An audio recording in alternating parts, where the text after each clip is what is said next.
Tout ce que ta bouche a prononcé. Je veux remettre ton peuple entre tes mains. Seigneur, qui suis-je pour prendre la parole ce matin? Si ce n'est que par ta grâce.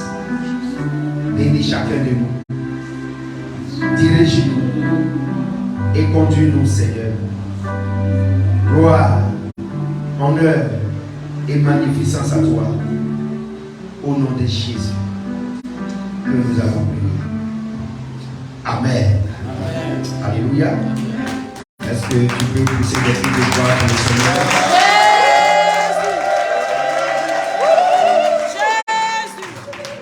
Merci Saint-Esprit pour ton peuple. Merci pour toutes choses que tu rends possible. Ok. Tu vas bien t'asseoir. Je bénis l'Éternel pour ta vie. Que la gloire revienne à notre Père au nom puissant de Jésus. Je vous salue. Bonjour, bonjour, bonjour, bonjour, bonjour à toutes et à tous. Comment ça va? Ça va bien. Gloire à Dieu. Amen. Ça va, c'est le plus important. Amen. Le reste, le Seigneur fera. Dis à ton voisin comment tu vas. Est-ce que quand on vient le matin, on a le temps même de se saluer, de se sourire, de s'adresser de belles paroles? Est-ce que vous avez ce temps-là? Parce que tu viens tout en retard aussi, c'est ça. Si tu venais à l'heure, tu allais avoir le temps au moins de voir un frère, une soeur, comment ça va, sois béni et tout ça. Que le Seigneur te bénisse. Amen. Mais nous le ferons. Et nous devons le faire au nom de Jésus. Bien aimé, quand on parle de l'église, ce n'est pas seulement venir, chanter, danser, écouter la prédication et partir. L'église, c'est une famille. Nous avons vu ça le dimanche dernier.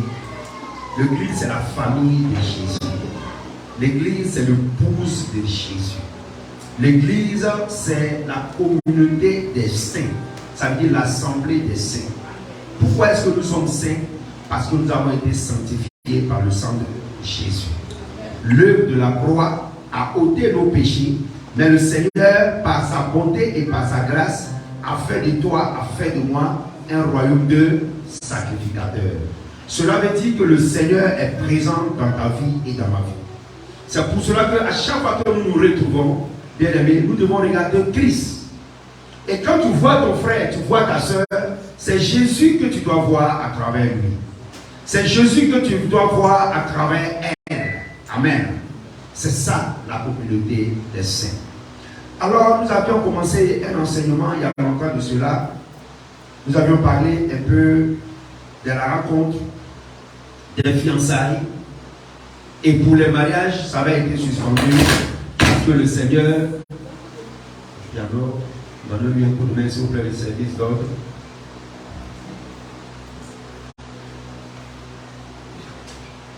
Quand c'est comme ça, vous éteignez, comme ça, le piano, comme ça, voilà, le temps de...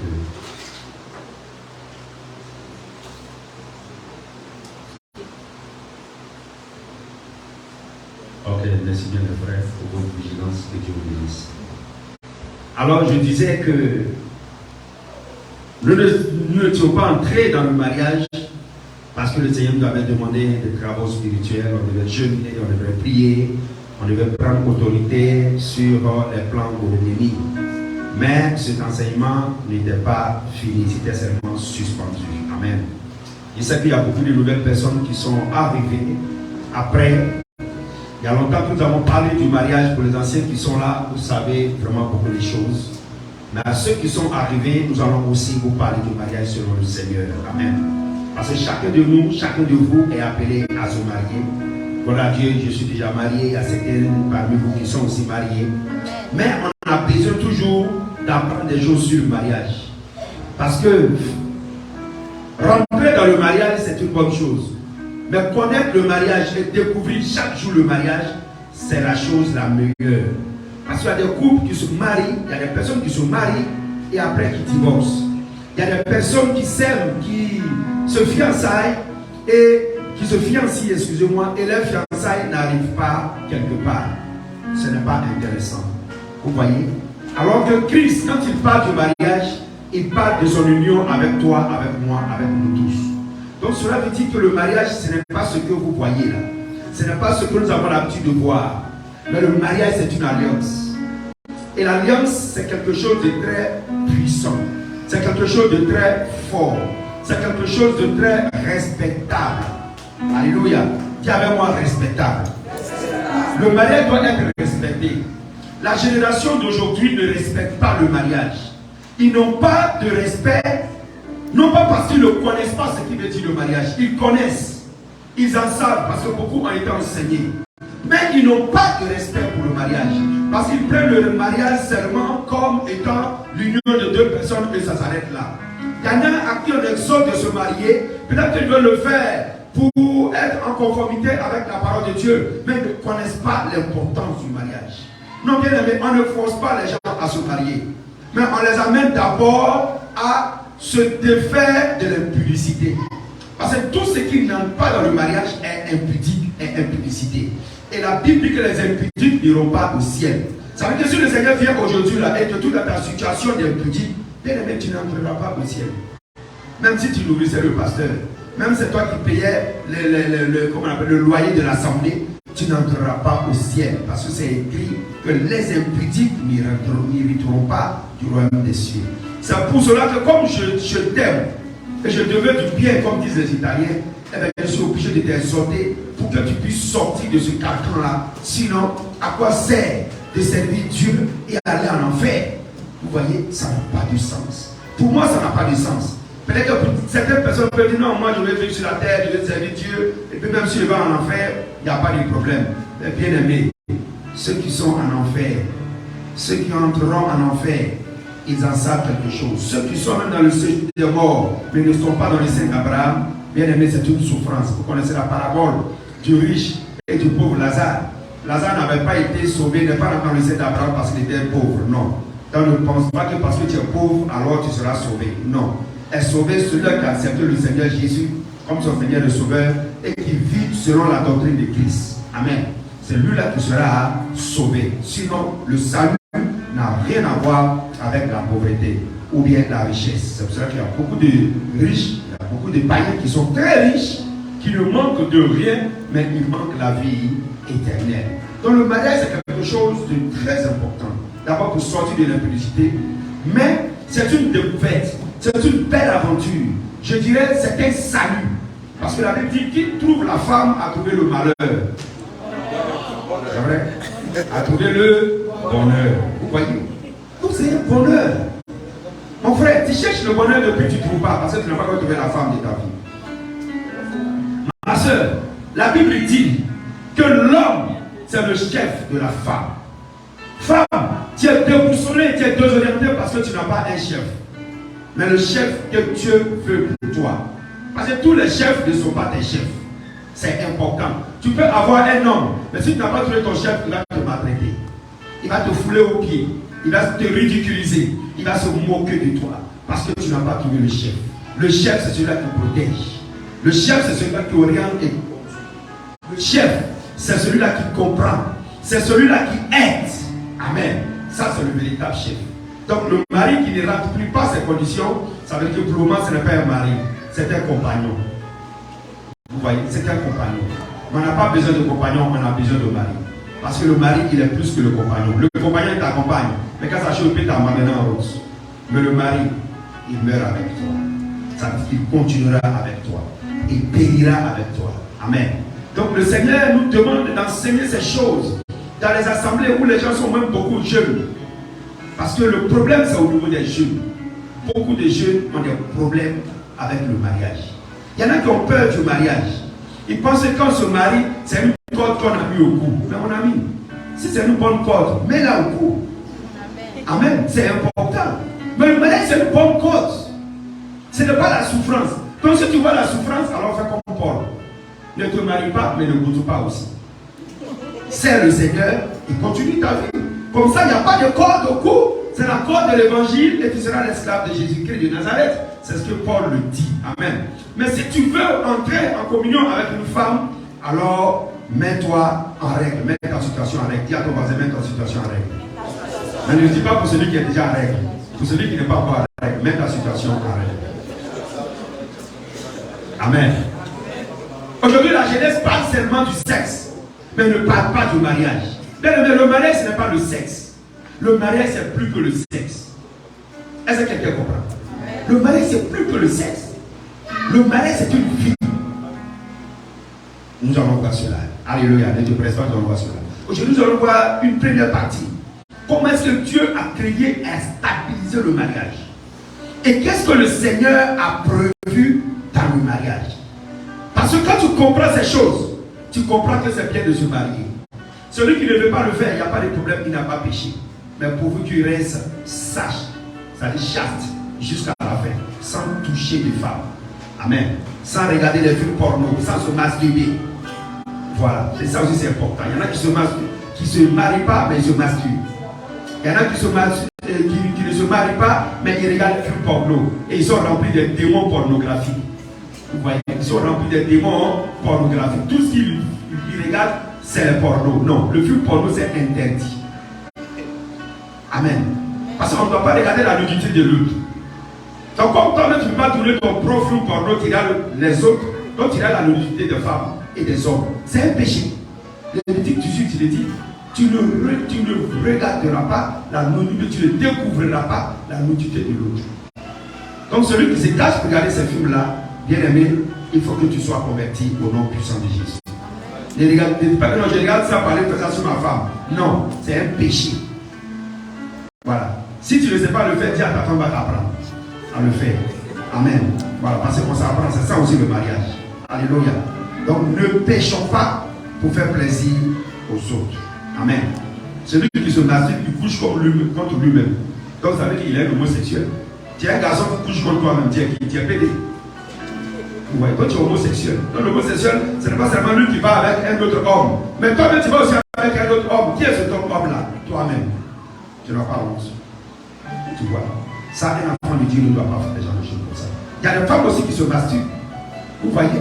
Ce n'est pas important. Tu couches contre toi-même, tu es lesbienne. Tu vas dire non, moi tu es avec une femme. Non, mais tu vas avec une autre femme. Et quelle est cette femme-là? C'est toi-même. Donc tu es lesbienne. Ouais, et ces choses, on doit les prêcher dans les églises. Pour que les enfants de Dieu connaissent la vérité afin qu'ils soient affranchis. Alléluia. Est-ce que ce message te fait du bien? Même ça ne te fait pas du bien, on va prêcher ça. Amen. Voilà, ça ne va pas. Si ça fait du bien au Seigneur, c'est qu'il y a une bonne chose au nom de Jésus. Ok, nous allons prendre notre Bible.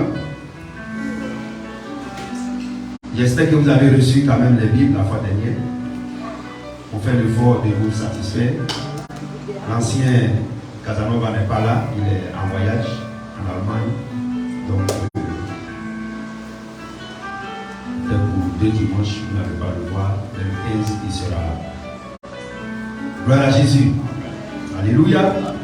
Nous sommes dans le livre de Genèse, chapitre 2. Le mariage selon Dieu.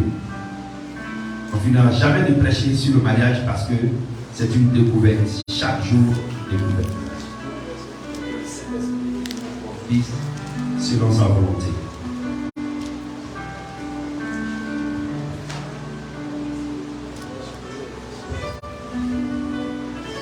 Voilà Jésus. Est-ce que quelqu'un avec moi ce matin? Amen. Genèse chapitre 2. On va lire du verset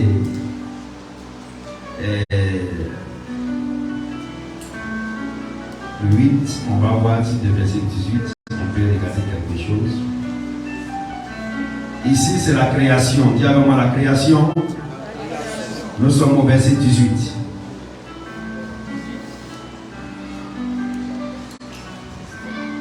Nous allons lire du verset 18 au verset 24. Ça c'est la première partie. Du verset 18 au verset 24.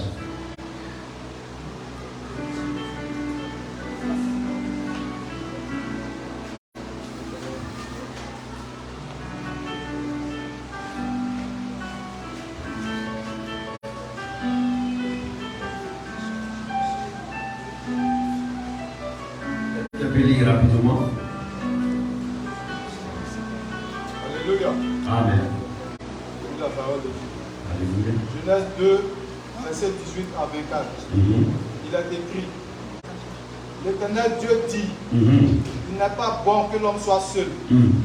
Je lui ferai une aide qui soit son vis-à-vis. Ok, arrête-toi là d'abord. Il n'est pas bon que l'homme soit. Ça, c'est Dieu qui dit. Il n'est pas bon. Dis à moi, il n'est pas bon que l'homme soit seul. Parce qu'il va se masturber. Parce qu'il va commencer à regarder des films porno.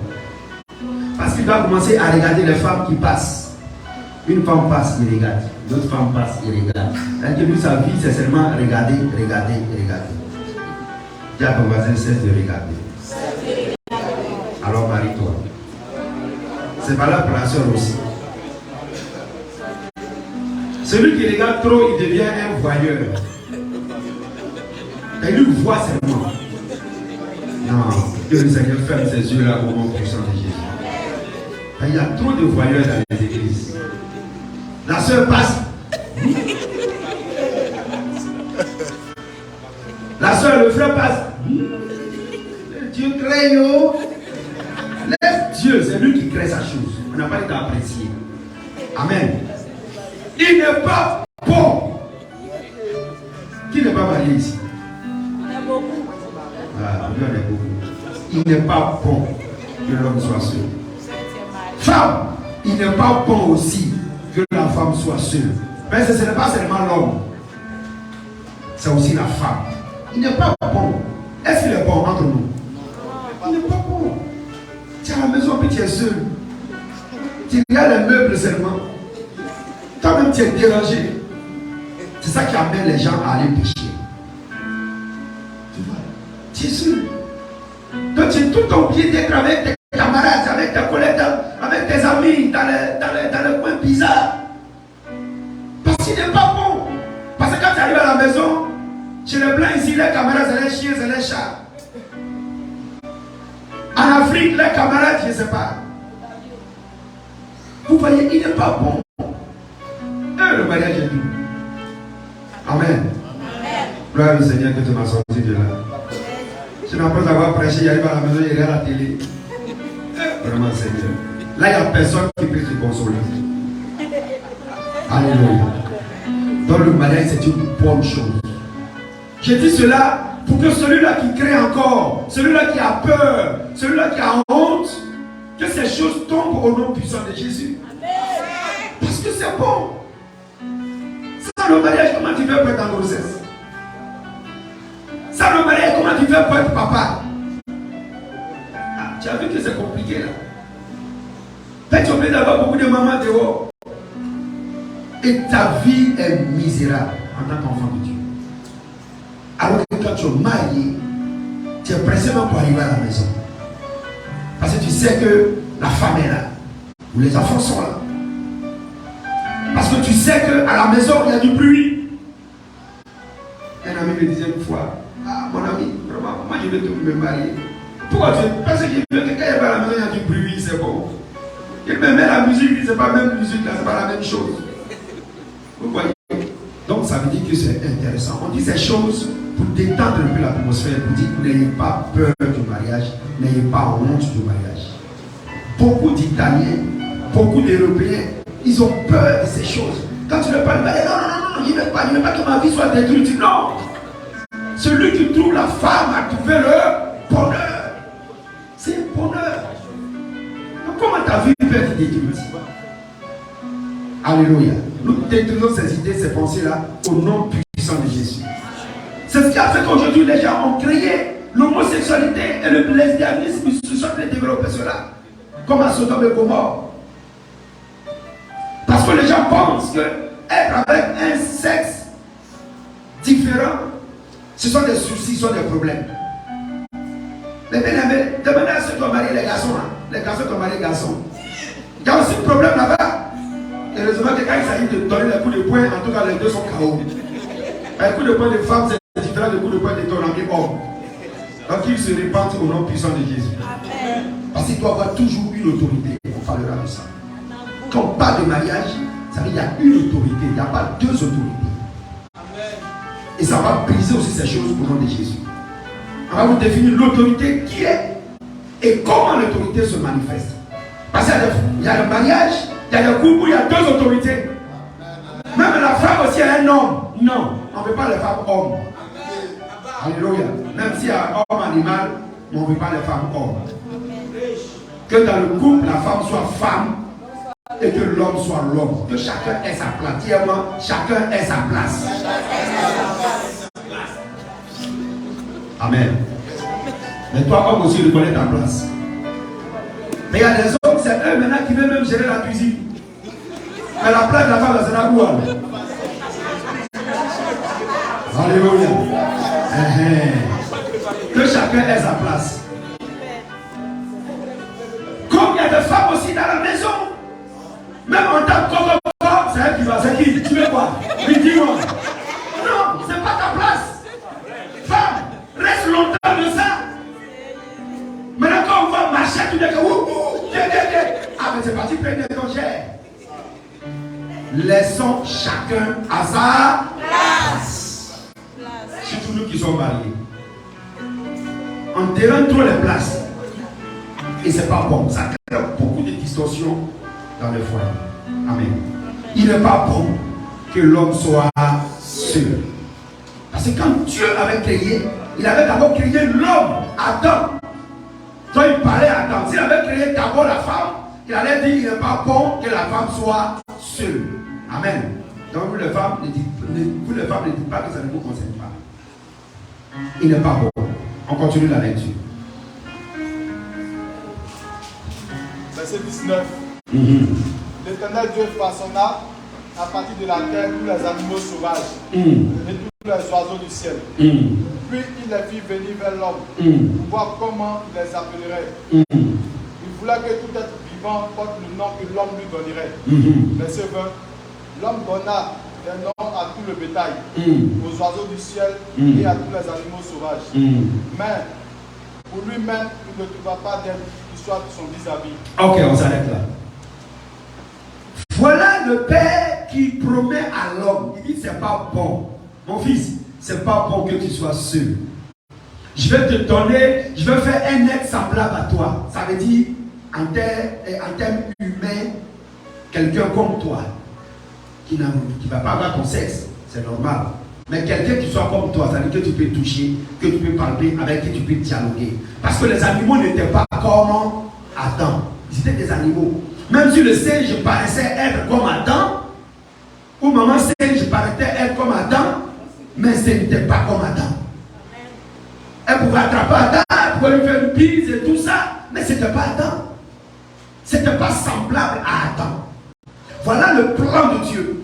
Et Dieu crée, après avoir fait la promesse, il ne donne pas la femme directement à Adam. Mais il donne d'abord le discernement à Adam. Dis-moi discernement. Mais c'est important, lorsque dans le mariage, tu ne mets pas au devant de toutes choses le discernement. Tu vas marier quelqu'un qui ne soit pas semblable à toi. C'est pour ça qu'aujourd'hui on a marié des singes. Excusez-moi si je dis ça, mais je vais vous expliquer un peu. Je ne suis pas très comparé les femmes aux singes. Amen. On a marié des singes, des pitons, des cafards, des moustiques. Et ça te pique dans le mariage. Et tu n'as pas le choix. Et ça te mord. Et tu n'as pas le choix. Et ça rougit. Et tu n'as pas le choix. Parce que quand Dieu avait promis, la première des choses qu'il a faites, il a envoyé les animaux vers Adam. Il dit Adam, donne-leur le nom. Il a donné l'autorité à Adam de donner le nom à chaque animal. Dieu a créé sa chose. Il pouvait dire Adam, lui, il va s'appeler chien. L'autre va s'appeler chat. L'autre va s'appeler cafard. Mais il dit Adam, c'est toi qui dois donner le nom. Pour dire que tu dois reconnaître tous ces êtres-là qui vont passer au devant de toi. Et la Bible dit Adam donnait le nom. Mais il n'a trouvé aucun nom qui soit semblable à lui. Oh, que Dieu bénisse ça. Amen. Toi, tu trouves cafard où tu vas avec. Tu trouves ces pensées où tu vas avec. Et le phare où tu es dedans. Après, maintenant, tu es confondu. Peut-être que tu as envie de chercher à te marier, mais il y a beaucoup d'éléphants qui vont passer. Ce message est valable aussi aux sœurs. Tu veux un homme, mais un moustique va passer. Ne saute pas sur le blé. Ah, comme je suis déjà âgé, il y a un moustique là, c'est pas grave. Tu n'as pas dormi la nuit. Tu vas te lever le matin, beaucoup de poings enflés partout. Il y a des soeurs qui ont marié des moustiques. Il y a des frères qui ont marié des cafards. Ça court partout dans la maison de l'argent, tu ne cours pas.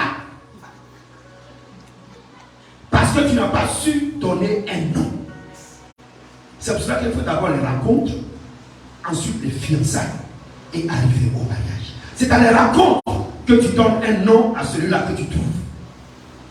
Tu as dit ça là, c'est vrai. C'est un bon frère en Christ. Non, c'est un bon frère. Mais ce n'est pas un mari. Oui, parce qu'il y en a là. Et tout ce qu'ils font là, c'est une évangélisation. Pendant qu'on lit, tu as besoin de lui, lit avant l'évangile. Mon frère, ça là, c'est à l'église. Ici là, ce n'est pas Matthieu, c'est autre chose. Parce qu'ils sont très très spirituels.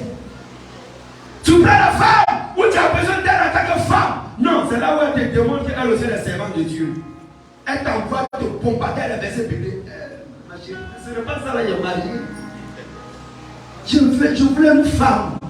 Ce n'est pas une évangéliste ou bien une prophétesse. Parce que la maison, quand tu vas voir quelque chose, oh oui, merci pas l'éternel. Ça là, c'est danger. Encore ici au frigo, danger. Vous voyez, parce que tu n'as pas su donner un nom. Laissez les évangélistes se marier entre eux. Les prophètes se marier entre eux. Dieu te voisin, cherche un homme. Cherche une femme. Amen. Je suis pasteur, c'est vrai. Mais le ministère, c'est à celle où ça doit s'arrêter. C'est ça que Paul a dit, que ceux qui sont mariés prennent soin de leur femme, de leur maison. Oui, on partage le ministère. Mais à un certain niveau, maman n'a pas besoin du ministère. Elle a besoin de son mari. Amen. Ce n'est pas méchant. C'est la vérité. Alléluia. Et ça, c'est important. Non, nous sommes jeunes. Non, je dois jeûner dans 21 jours parce que les démons doivent voir moi. Et le pauvre monsieur, il vient la nuit. J'ai dit 21 jours. Ça n'a qu'à venir ça. On ne s'est pas attendu dans les fiançailles. Donc, tu dois attendre 21 jours. Seigneur, qu'est-ce que tu me veux? Le Seigneur dit, mais tu n'as pas discerné d'abord. Alléluia! Amen. Alléluia! Amen. C'est ça l'évangile. C'est ça l'évangile. On ne peut rien faire sans se mettre d'accord. Dieu n'est pas pressé. Même si tu as 51 jours à faire.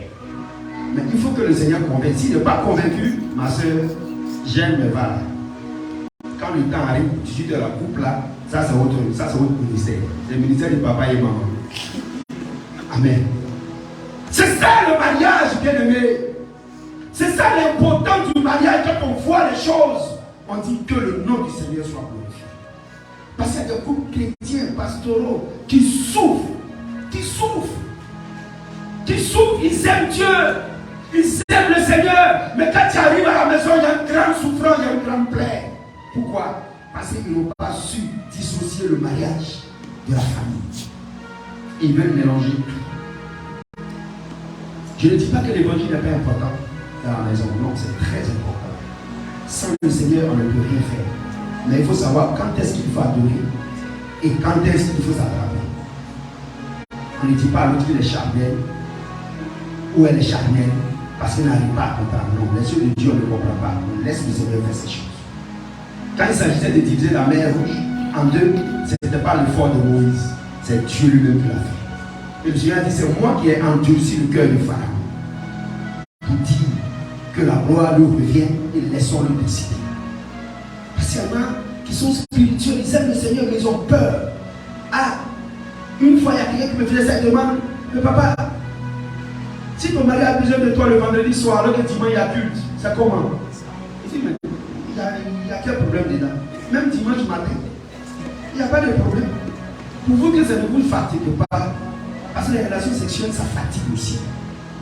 C'est des parcours. Maman, il faut enseigner ça un peu. Amen. Alléluia. Casser les parcours en double, vous comprenez.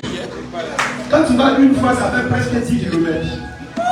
Quand tu vois que le frère après 10 km là, la pute là même ne voit plus ça, laisse le tranquille venir servir Dieu. Les chrétiens ont besoin de comprendre ces genres de choses. Et être enseigné que des médecins, des spécialistes viennent nous enseigner, ce n'est pas péché. Ça donne la stabilité dans le foyer. Et quand ça va, on peut prier, on peut jeûner, on peut servir Dieu. Parce qu'on lit bien l'évangile, mais si de l'autre côté là, ça n'est pas bien lu, ça mélange même l'évangile qu'on a lu. C'est pour cela qu'on ne doit pas se maintenir. Il n'y a pas de sujet tabou. Beaucoup de groupes chrétiens ont été brisés parce qu'ils n'ont pas su comprendre le plan de Dieu. Sinon, le Seigneur allait nous créer sans sexe. Vous pouvez le faire. À chaque fois qu'on a besoin d'un enfant, le Seigneur, il veut un bébé, le bébé sort. Vous pouvez le faire. Mais s'il nous a donné le sexe, il sait que c'est important aussi pour notre stabilité. Amen. On va y arriver là-dessus. Alors, Adam a donné le nom aux animaux et il n'est pas allé avec les moustiques, avec les singes, avec les lions et avec les lions. Il n'est pas allé avec ces animaux.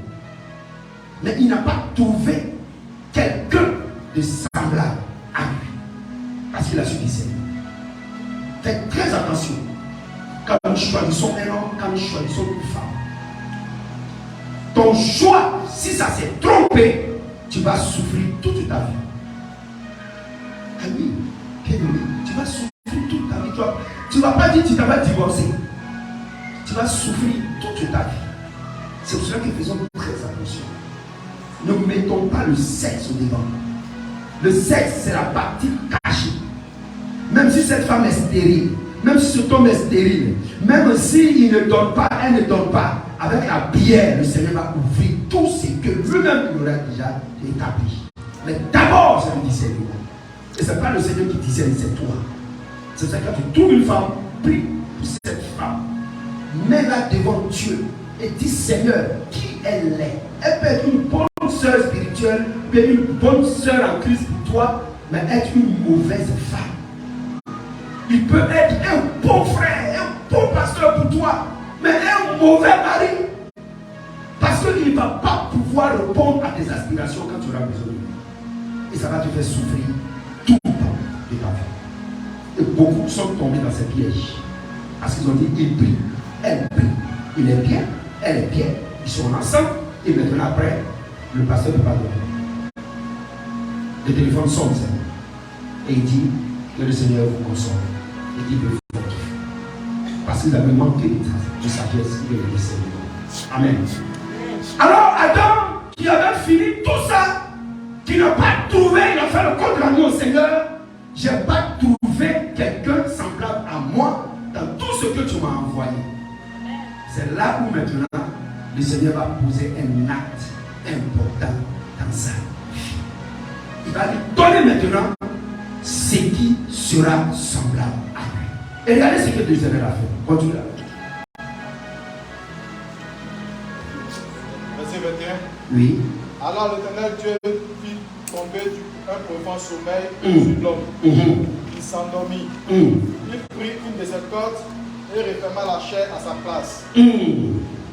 Continue. L'Éternel Dieu forma une femme à partir de la corde qu'il avait prise à l'homme. Et il l'amena vers l'homme. Alléluia. On s'arrête un peu là. Regardez ce que Dieu fait maintenant. Le Seigneur va passer au miracle. Très important. Il pouvait dire attends, reste à côté de moi.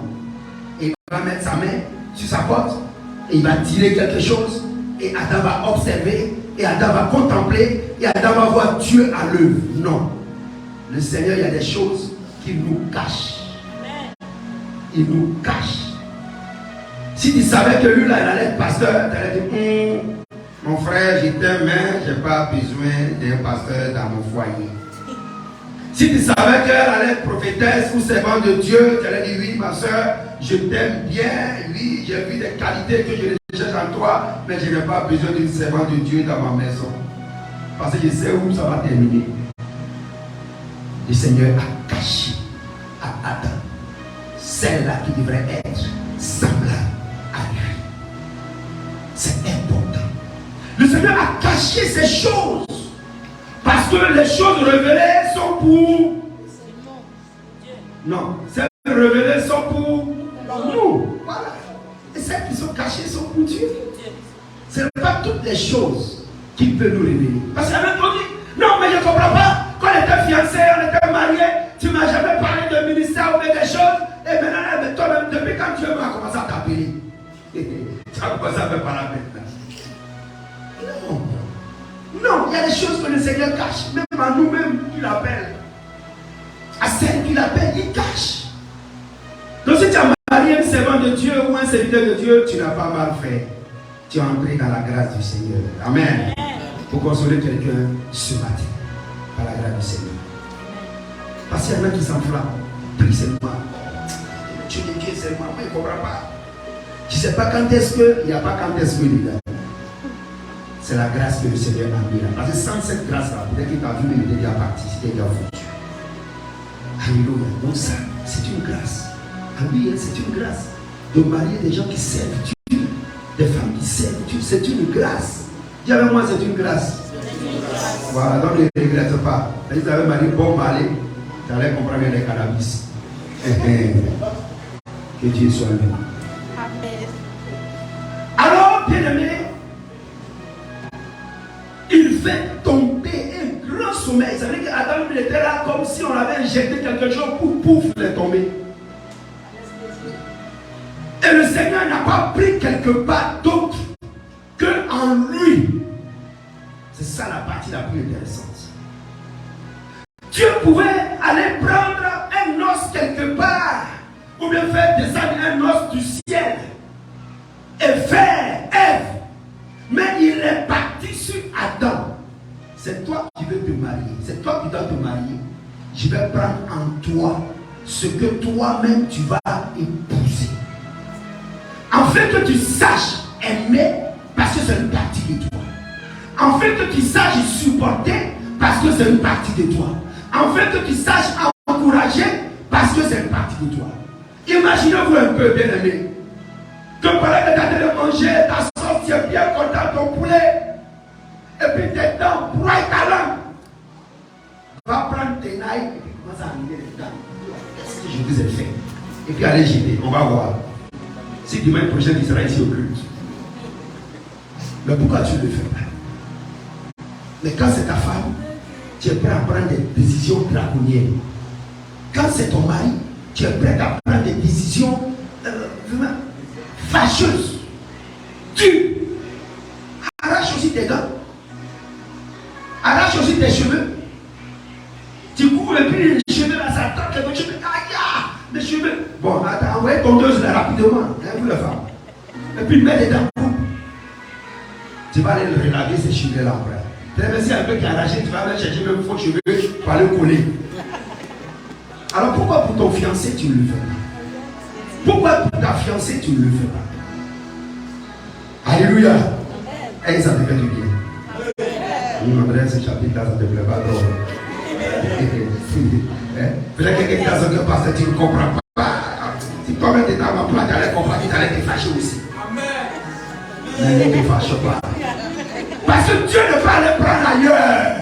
Mais il a pris ce qui était en toi. Et quand il a fini de faire tout ça, le pauvre Adam, il s'est relevé, il ne comprenait rien. Mais qu'est-ce qui s'est passé? C'était la nuit, mais Seigneur. Il n'était pas dit bonne nuit, puis il est dormi comme ça, mais il y a le soleil, mais qu'est-ce qui s'est passé?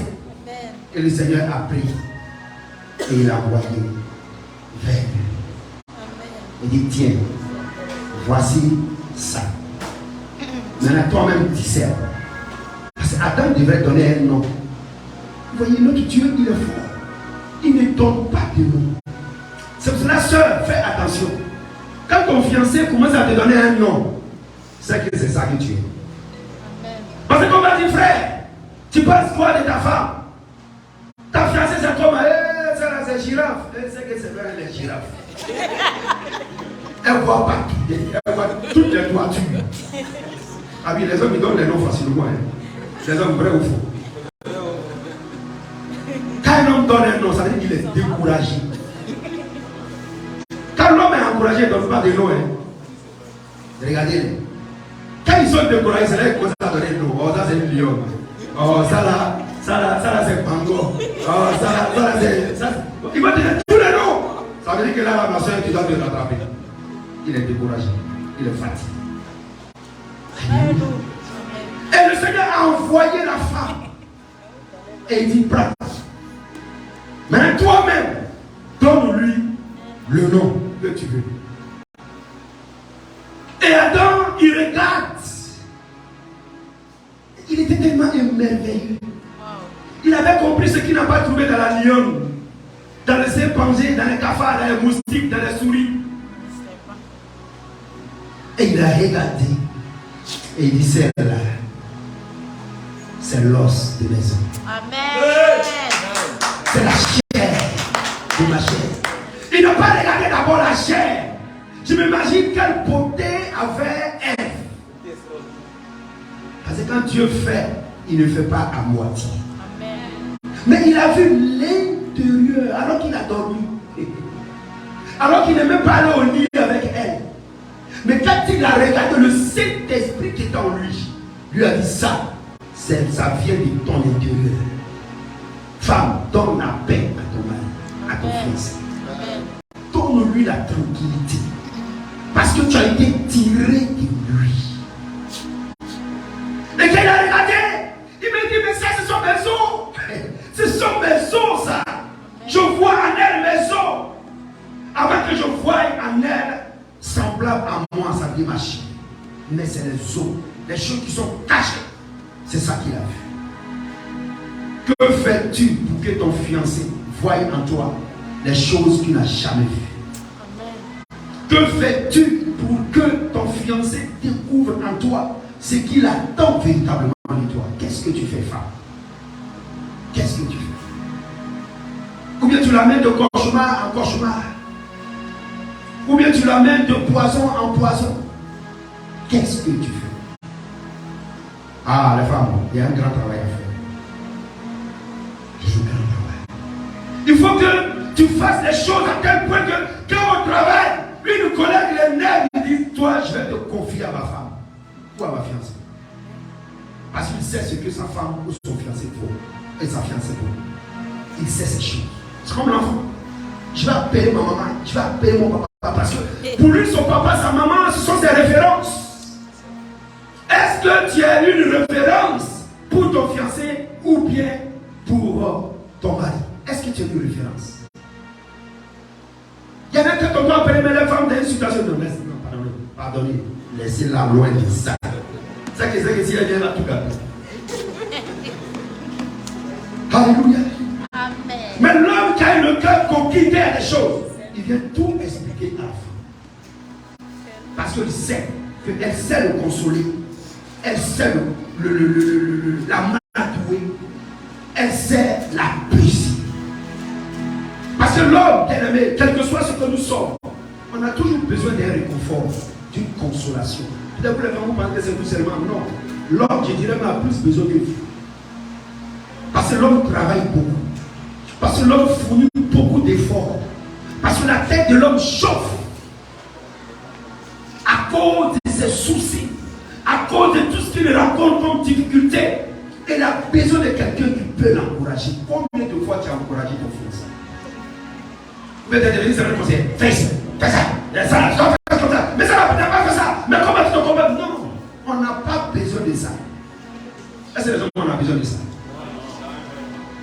Parce que quand tu commences à mettre tout comme ça, la pointe sur les îles, tu deviens un homme dans ton propre foyer ou bien dans ton futur mariage. Et l'homme, il a peur d'avoir un rival. Et il va en arrière. Je ne dis pas que c'est une raison. Mais le Seigneur te dit, c'est beaucoup de ces choses-là qui amènent les hommes à regretter d'avoir connu le bonheur que le Seigneur a donné. Parce que le bonheur peut venir du Seigneur. Mais si tu ne sais pas gérer ton propre bonheur, tu vas devenir un malheur. Et Adam, il regarde la femme. Il était tellement content qu'il disait vraiment, non, c'est Seigneur, tu sais faire des choses. Tu sais, quand tu fais dormir les gens, ce qui sort au réveil, c'est de bonnes choses. Vous savez faire dormir ici, pendant que je parle, le Seigneur me révèle quelque chose. Faire dormir. Il peut rencontrer une femme qui ne le connaît pas à 100%. Parce que tu as encore de grandes choses en toi. Mais l'homme n'a pas vu cela, il n'a pas découvert cela. Et c'est à toi maintenant, chaque fois, de mettre à nu les pions que tu as. Parce que le mari, de jour en jour, il doit être rassuré. C'est-à-dire que même quand il va au travail, moi il pensait que celle-là, elle était seulement comme ça. Tiens, il y a encore d'autres cartes. Mais demain, qu'est-ce qu'elle va me faire découvrir encore dans le bon sens du dire? Je ne parle pas des cartes qui font rester l'homme au bar. Quand il va à la maison, il a peur. Il dit non, il n'est pas encore tard. Il y en a qui rentrent quand tout le monde dort. Mais malheureusement, elle ne m'aide pas. Imagine que tu as la clé. Quand tu mets la clé, tu es quitté moi. Tu as quoi, moi? C'est les questions comme ça qui viennent. Ça ne nous oublie. Alléluia. Amen. Est-ce qu'on peut prêcher? Amen. Prêche. Ce matin, que le Seigneur nous donne du piment. Mais du piment qui nous fait du bien. Pas du piment chinois, mais du piment baoulé. Amen. Baoulé, on est au piment. C'est juste un bouche à idée. Ou bien le piment qu'il y a, il n'y a pas de problème. Bien-aimé, et l'homme était content. Il était content. Continue la lecture bien. Verset 23. L'homme dit, voici cette fois celle qui est faite des mêmes os et de la même chair que moi. On l'appellera femme parce qu'elle a été tirée de l'homme. Amen. Regardez ici. Cette fois-ci, ça veut dire qu'il a beaucoup cherché parmi les animaux, mais il ne trouvait pas. Il n'avait plus d'espoir. Il n'avait plus de foi. Il disait, mais qu'est-ce qui se passe? Mais le Seigneur il m'a promis, il ne faut pas y être seul. Mais c'est quoi il m'envoie devant là? C'est quoi il m'a envoyé là? Il avait oublié que le Seigneur voulait seulement l'amener à discerner. Aujourd'hui en Europe, il y a beaucoup qui ont épousé les chiens, les chats, les serpents. Et beaucoup d'autres choses. Il y en a même qui font des femmes en poupée gonflante parce qu'ils ne veulent pas des problèmes. Là-bas, même si tu as giflé, ça ne va pas parler. Les gens souffrent. Ils ont des femmes, mais c'est en poupée. Il y en a même qui font même en gomme. Quand ils touchent, c'est comme une femme, mais elle ne parle pas. Voilà, les Italiens appellent ça silicone. C'est c'est en gomme, comme du chewing-gum. Et il est content de la voir comme épouse. Mais ce n'est pas fait à son image. Parce que c'est lui-même qui a fait ça. Il y a des hommes qui fabriquent des femmes comme ça. Celui qui va chez la prostituée, lui-même il se fabrique une femme. Parce que là-bas, il paye, il finit, il rentre à la maison, il dort tranquille. Celui-là qui prend une prostituée, il vient, il met à la maison, sans marier, voilà, il a fait de fabriquer. Parce que quand tu mets sa chose, bon, tu dis, tu peux partir, la porte est là. Moi-même, là, je ne veux pas même des femmes, parce qu'il n'y a pas des histoires. Frère, ne fabrique pas de femmes. Laisse le Seigneur t'envoyer ta Ève. Et il a donné le nom à la femme. Ève, ça veut dire la mère de l'humanité. Il savait que cette femme-là, le monde sera né par elle. Qu'est-ce que tu penses de ta femme? Est-ce que tu penses que par ta femme, beaucoup de personnes seront bénies? Est-ce que tu penses que par ta fiancée, beaucoup de personnes seront bénies? Ou bien tu dis à ta fiancée de ne rien faire parce que tout le monde est mauvais? Il y en a qui font ça. Il y en a qui donnent de mauvais conseils à les femmes. Il y a des gens qui disent non, ne fais pas. Les autres sont mauvais. Non, laisse-moi pour moi. Tu es égoïste. Tu étais une soeur, tu rendais service, tu faisais les choses pour les autres, mais dès que tu as trouvé un fiancé, eh bien, tu ne fais plus. Quand les gens te demandent quelque chose, je ne peux pas où? Parce qu'on a mis dans tes oreilles. Bien aimé, le mariage, ce n'est pas pour priver la gloire de Dieu, sinon le Seigneur va casser ça au nom de Jésus. Bien aimé, chacun de nous a sa destinée. Dieu nous a créés pour une destinée. Et si cette personne te rencontre et tu empêches la personne d'entrer dans sa destinée, le Seigneur va te casser. que c'est prophétique. C'est biblique. Ce n'est pas parce que tu as trouvé l'homme que tu vas mettre une clôture autour de cet homme. Si avec clôture, tu n'aurais jamais le rencontré. Ce n'est pas parce que tu as trouvé une femme que tu vas mettre une clôture autour de cette femme. Si avec clôture, toi, tu n'aurais jamais la rencontré. Faisons très attention. Il y a des gens qui sont égoïstes et ils rendent l'autre égoïste. Le Seigneur casse les égoïstes. Il se lève contre les orgueilleux. C'est pour ça que quand tu as trouvé quelqu'un avec une grâce, prie pour que cette personne, Dieu l'utilise dans sa grâce. Quand tu as trouvé quelqu'un avec une grâce, prie pour que cette personne, Dieu l'utilise dans sa grâce. Sinon, le Seigneur va te casser. Et j'ai vu beaucoup de ces gens d'exemple. Des gens qui ont pris les maris comme leur propriété privée. Ou qui ont pris les femmes comme leur propriété privée. Ils ont dit, mais cette soeur, on ne comprend pas. Depuis qu'elle est mariée maintenant, on la salue, mais elle ne répond pas. Mais ce frère, on ne comprend pas. Il était bien avec les gens, mais depuis qu'il a rencontré la femme, on ne sait plus qu'est-ce qu'il a mangé, qu'est-ce qu'on lui a donné. Et il y a des hommes qui souffrent de ces choses, ou il y a des femmes qui souffrent de ces choses. Même pour rendre service, le Dieu se cache. Se cache, pourquoi ma femme va être au courant?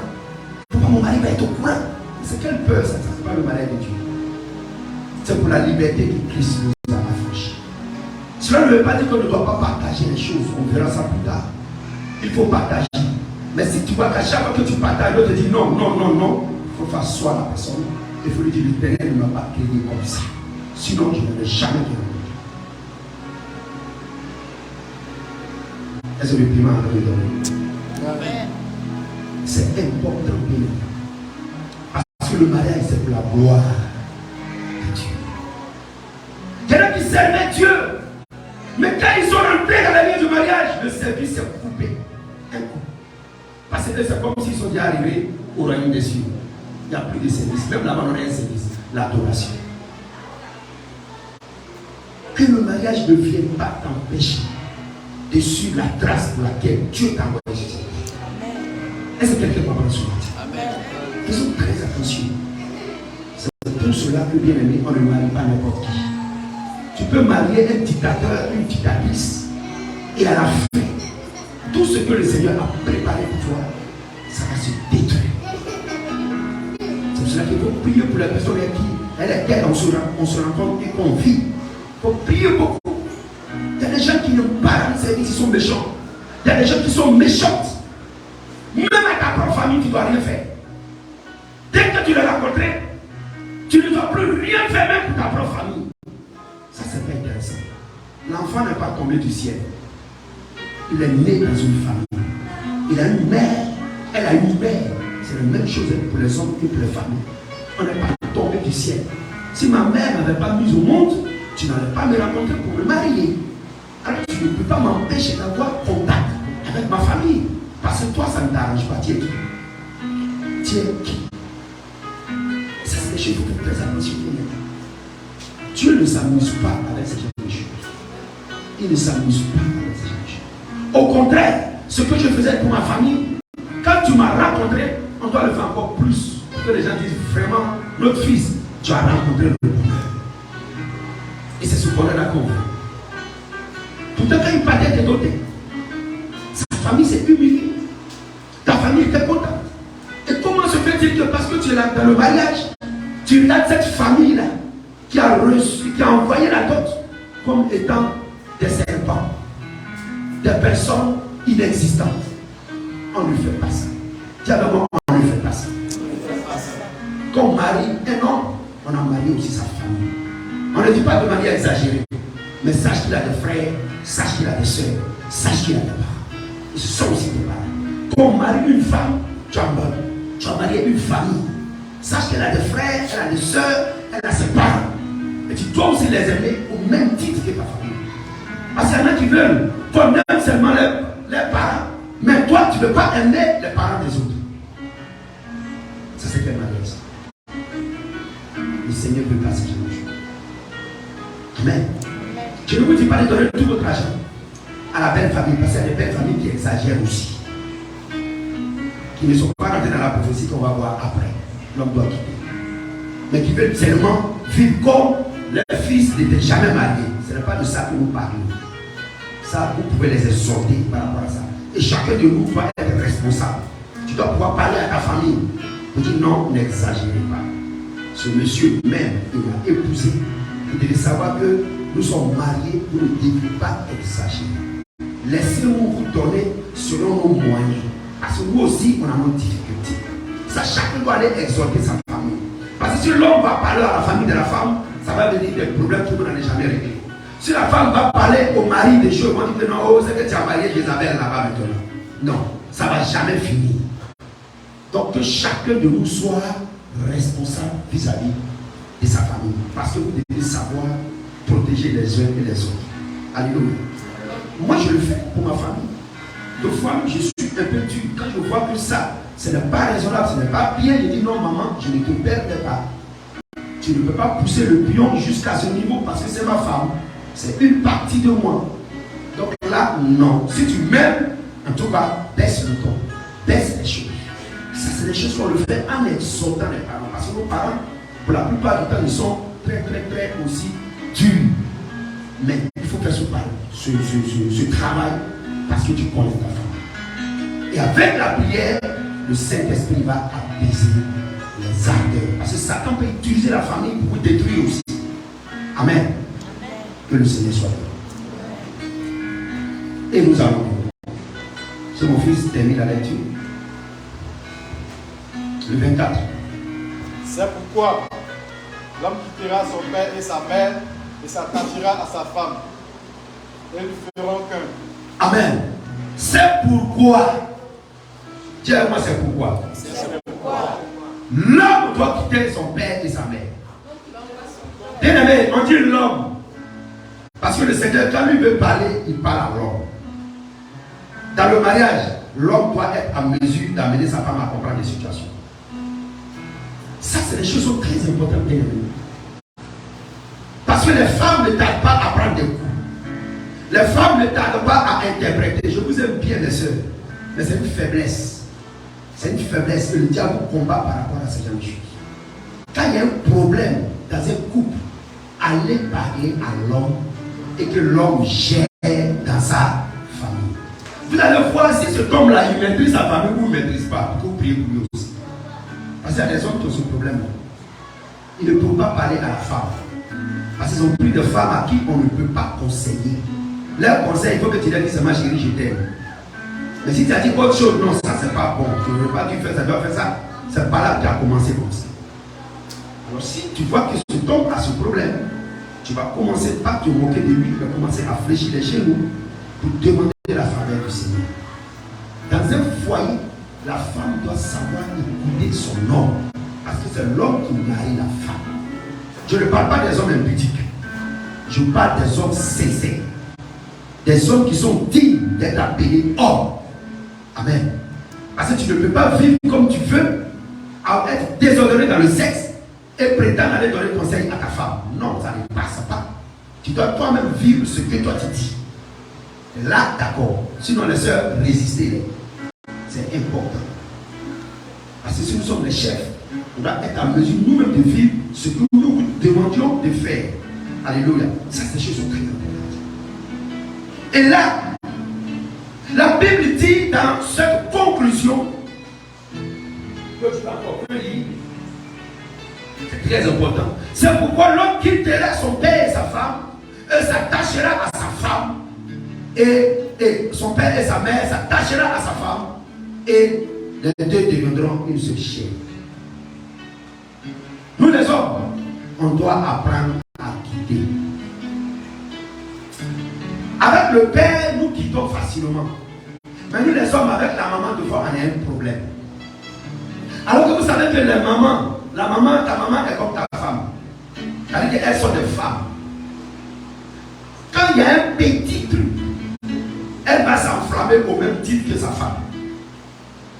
Amen. C'est pour cela que vous devez bien comprendre ces choses. Il y a des hommes pour un peu. Maman, tu as vu? Est-ce que tu comprends? Là, c'est elle. Il y en a encore. La maman ne va pas se supporter. Elle va s'enflammer contre ta femme. Et ce palabre-là, ça ne va pas devenir un palabre, mais ça sera deux palabres. Donc c'est comme si tu es polygame au niveau des palabres. Tu ne vas jamais finir. Après, ça va porter des rancœurs entre ta femme et ta mère. Et tu vas régler ici, quand c'est prêt, c'est propre, l'autre côté, ça va encore venir. Donc, au lieu de chercher à régler deux palabres, vous pouvez régler un seul palabre. Dans la prière et en parlant avec ta femme. Il faut apprendre à quitter. La plupart du temps, le père, ça va un peu. Parce que les pères, ils ont un peu cette sagesse. Il peut appeler ta femme, ma fille, viens. Telle chose, je t'en supplie. Tu vois, c'est ton mari, comporte-toi comme ça, fais comme ça. Le père, des fois, donne les conseils. Il y a les mamans aussi qui donnent les conseils. Mais 90% des mamans, elles vont s'enflammer. Parce qu'elles voient l'enfant qu'elle a porté sur son dos, d'abord dans son ventre. Après sur son dos. Après l'accompagner à l'école. Elle voit toutes ces souffrances. Elle ne va pas tarder à te dire, toi-même, tu es qui même pour te comporter comme ça. Laisse mon fils tranquille. Vous voyez? Ce n'est pas parce qu'on ne t'aime pas. Mais quand elle a sa souffrance d'abord, c'est sûr qu'elle va flasher dans ton cas. Et elle ne va pas se contrôler. Elle va te donner des paroles qui vont te blesser. Et ça va devenir compliqué. C'est pour cela que nous, les hommes, je vous assure, on peut parler aux femmes, aux papas, mais pour les mamans, soyons un peu beaucoup plus calmes. Observons un peu. Alléluia. Les femmes, c'est pas parce qu'on ne veut pas parler à notre maman que vous allez continuer toujours à vous dresser comme ça. Parce qu'arrivé à un moment, il va appeler aussi celle qui sait se dresser comme toi, et même peut-être pire que toi. Et là, vous allez vous dresser vous deux. Vous voyez? Parce que l'homme aime là où il y a des choses qui sont dures. Il n'aime pas là où on est souple. Là, ça veut dire l'homme, ça veut dire l'être humain. Il n'aime pas là où on est souple, là où on est conciliant. L'homme doit quitter son père et sa mère. On ne peut pas laisser nos foyers être dirigés par nos parents. Ah, il y a des mamans qui sont prêtes à diriger le foyer de leurs enfants, de leurs fils. Ça, elles sont championnes dedans. On va dire à mon fils, laisse, moi-même je vais m'occuper de ton foyer. C'est elle qui va voir qu'est-ce que ta famille va manger, comment vous allez vous comporter, les dépenses que vous devez faire, etc., etc. Non, on ne peut pas faire ça. Il faut que ce soit vous deux qui gérez vos biens. Même pour envoyer de l'argent à la maman, la femme, vous devez vous mettre d'accord. Vous voyez le montant parce que vous connaissez vos besoins. Tu ne peux pas te cacher à envoyer de l'argent pendant que vous n'avez pas encore payé la maison. Parce que tu veux faire plaisir à la maman. Est-ce que selon toi et moi, ça tombe bien? Parce que si on ne me choisit pas ta maman qui a donné dehors. Même ta maman, mon fils, il ne paye pas maison. Ah, toi, depuis que tu as marié mon fils, il ne paye plus maison. Vous voyez, donc c'est la femme qui va prendre toujours les faux casses. C'est pour cela qu'il y a des choses, il y a des décisions qu'on ne doit pas prendre sans toutefois se mettre d'accord. Mais il faut apprendre à quitter. L'homme quittera. Pourquoi le Seigneur parle de l'homme et pas de la femme? C'est vrai qu'il y a des femmes qui sont très attachées aussi à leur maman. On va parler d'ici. Mais quand l'homme est beaucoup attaché aux parents, le foyer devient bizarre.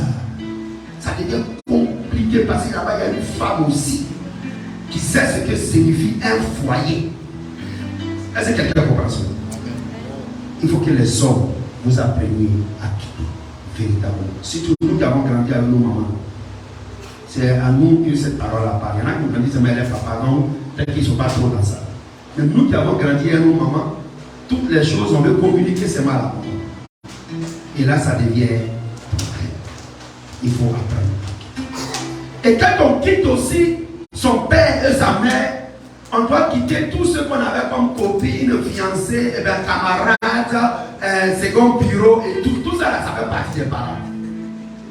Parce que tu ne peux pas quitter ton père et ta mère et tu gardes encore ta camarade que vous avez fait CM2 ensemble.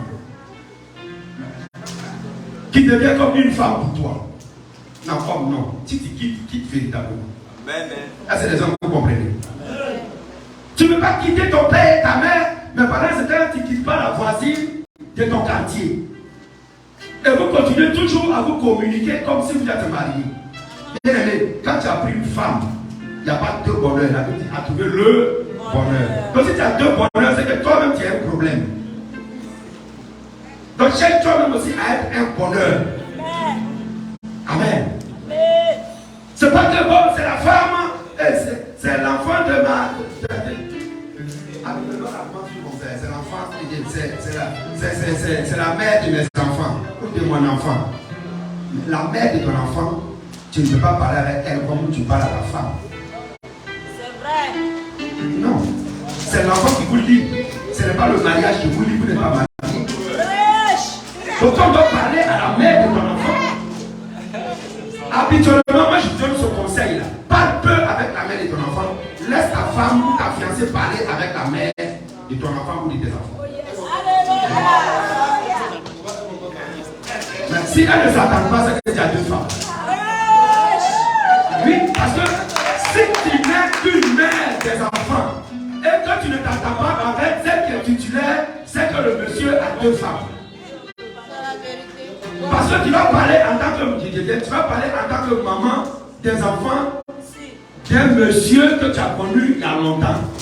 Mais si tu dois parler en tant que femme de ce monsieur, c'est qu'il y a un problème.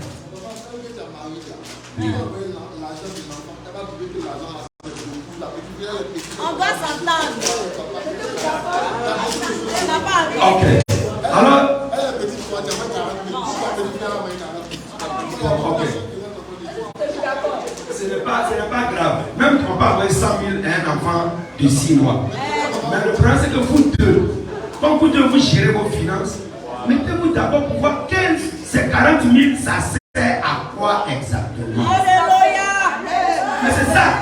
Ça sert à quoi exactement? Vous voyez? Parce que si tu as les 40 000, on va pas mettre 20 000. Les autres 20 000, ça va où? Ça va où? Si c'est dans ça qu'elle va commencer à payer ses chaussures, elle va commencer à t'appeler après chérie. Parce que tu t'occupes d'elle. C'est pour cela que pour éviter toutes ces choses, tu dis, ma femme ou ma fiancée, toi gère ce dossier-là, je t'en supplie. Vois les besoins de l'enfant et gère ça. Parce que je ne veux pas donner l'occasion au diable de nous mélanger. Donc toi, gère ça. Tu es une femme, sache que l'enfant doit porter des habits, sache que l'enfant doit manger, sache que l'enfant, on doit payer sa scolarité. Donc je t'en supplie, toi-même, gère ça. Et gère comme ton propre enfant. Tu vas voir que la femme, depuis, arrivé à un moment, elle va dire même 40 000, c'est petit, on a qu'à donner 60 000 francs pour se boire. Parce que l'enfant en a besoin de plus. Il faut faire confiance. Je ne dis pas que toutes les femmes sont la même chose. Je ne dis pas que les femmes. Mais si là où on est, parce que chez nous, nos parents disaient, quand à la maison, il y a un voleur, confiez le porte-monnaie de la maison au voleur. Si lui-même il vole, tu sais que c'est lui qui a volé. Parce que tu ne peux pas dire non, non, c'est pas parce que lui a volé qu'on met tout sur lui. Mon frère, voilà l'argent de la maison, ça est ici. Vous lui donnez les clés. Il allait voir qui parce qu'il va surveiller. Donc, des fois, il faut éviter certaines choses. Vous voyez, il faut éviter certaines choses pour ne pas que le diable vienne nous mélanger. C'est ce que nous nous disons. Parce que quand tu mets ta tête dedans, elle va voir. Même si ça ne suffit pas, elle va dire, oh, ça suffit jusqu'à elle-même, ça l'habille, tout ça. La peur, ça peut avoir cette interprétation. Alors que toi, ce ne sont pas tes pensées. Mais comme tu as décidé qu'il n'est pas bon que l'homme soit seul, mon frère, il faut rentrer dans le projet. Permettons qu'elle puisse gérer ces gens de choses. Amen. C'est comme ça que ça se passe. Tu as ta banque au mat. La femme commence. Tiens.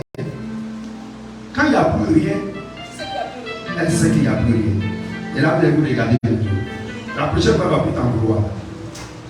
Il y a plusieurs manières de chercher à consoler les gens. Ouais. Et Jésus faisait cela. Il a confié sa caisse, la caisse de l'église, il a confié à qui? Judas, c'était le prêtre. La Bible dit que Judas volait l'argent. Donc, Jésus, lui, il ne savait pas que Judas volait l'argent. Il savait ça. Mais c'est à lui qu'il a confié. C'est à lui qu'il a confié. Bien aimé, deux fois, il faut demander au Seigneur de nous donner la sagesse. Celui qui veut faire problème, là, il faut lui confier les choses. Le problème va finir là. Tu seras sauvé. Amen. Amen. Alors, bien aimé, les deux deviendront une seule chair. Quand tu as choisi la femme et que tu allais jusqu'au fiançailles et que tu as dû préparer le mariage, sache que déjà vos deux chairs sont en train de se rapprocher. Quand on parle de chair, on parle de relations sexuelles aussi. Amen. Parce que si tu n'es pas fidèle dans les fiançailles, tu ne seras jamais fidèle dans le mariage. Femme, homme, le sexe est un danger pour ceux qui sont infidèles. Ne parle pas de ceux qui sont fidèles, ceux qui sont infidèles. Si tu as goûté, tu continueras toujours à goûter. Ça sera très difficile, c'est très difficile de sortir du péché et se maintenir devant le trône du Seigneur si tu ne t'es pas véritablement repenti. Ici, on parle d'une seule chair, pas deux chairs. Alors, quand on décide d'aimer, il faut qu'on aime totalement. Tu sais qu'elle n'a pas de cheveux et tu lui as dit, c'est toi, je vais marier. Alors, si elle est chauve, marie-la. Amen. Amen. Tu sais que le frère est bancal et tu as dit, c'est toi que je vais prendre. Demain, il ne faut pas dire, elle fait deux pieds croisés. Marie-le. C'est ça, être une seule chair. Et le Seigneur a fait sa part en créant et en donnant à Adam. Mais pour le nom, ce n'est pas lui qui a donné. Pour être une seule chair, ce n'est pas lui. Il a dit, Adam, tu vas quitter et tu vas t'attacher à elle. Et vous deux, vous serez une seule chair. Amen. Alors le mariage, c'est très important. Devenir une seule chair, veut dire devenir une seule personne. Maintenant, pour créer la femme, le Seigneur, où est-ce qu'il a pris ce torse qu'on appelle la côte? C'est là. Pourquoi il n'a pas pris un os dans le cou? Pourquoi il n'a pas pris l'os du pied et il a pris l'os de ce côté? Parce que le mariage est similaire au mariage avec Jésus. Et vous savez que le mariage que Jésus a tissé avec nous, qui est son alliance, c'est l'œuvre de la croix. Et à la croix, ce ne sont pas ses mollets qui ont été baissés, mais c'est sa côte qui a été baissée. Et ça fait très mal. Si quelqu'un doit te tuer et qu'il t'enfonce un couteau dans la côte, tu meurs sur le champ. Parce que le cœur est situé au niveau de la cage thoracique, c'est-à-dire de la côte. Et les reins sont aussi situés au niveau de la côte. C'est-à-dire que les organes vitaux sont situés au niveau de la côte. Je t'avais fait un examen de reins. Et le monsieur prend un appareil et c'est ici qu'il touche. Il dit, mais lui, la crème, on pense que nous avons que c'est derrière ici.